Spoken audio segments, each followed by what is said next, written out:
The strikes continue on the head of the leaders of the Polisario front, refuting in depth the thesis of illusion and separation, the latest of which came today, Friday, November 4, 2022, from the capital of Tangiers, and was represented by an official appeal calling for the expulsion of the fictitious republic from the African Union. On the sidelines of the activities of the International Forum Emi Days. The call, which was signed by 9 former African heads of government and foreign ministers, came after a round table entitled the African Union in the context of the Moroccan Sahara issue.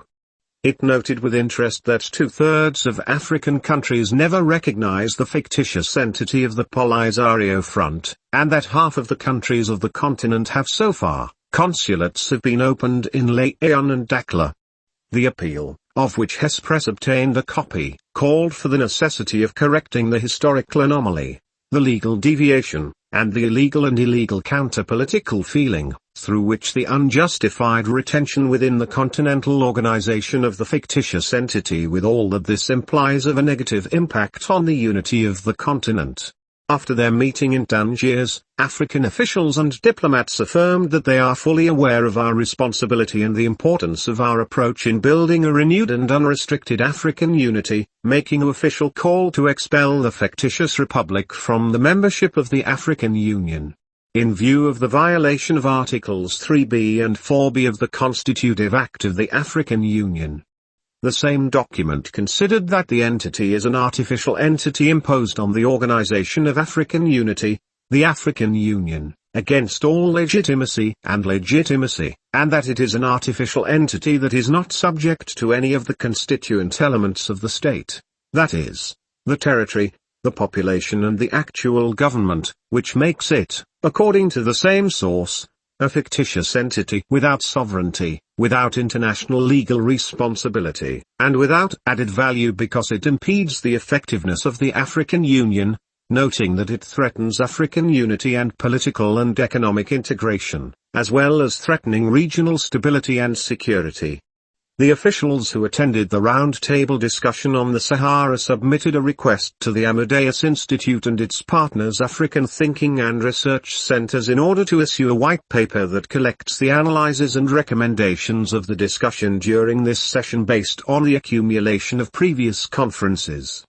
They also decided to establish a communication team to convey the Tangiers appeal, with the support of the white paper, to African heads of state and policy makers in the African Union.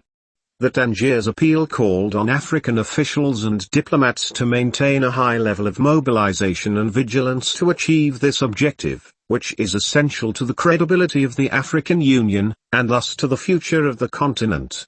It is noteworthy that the African diplomats who signed the Tangier appeal to expel Polisario from the African Union, who belong to different countries pending the accession of other countries, are, Dilta Mohamed Dilta, former Prime Minister of Djibouti, Martin Zigili, former Prime Minister of the Central African Republic, Lotford Lamini,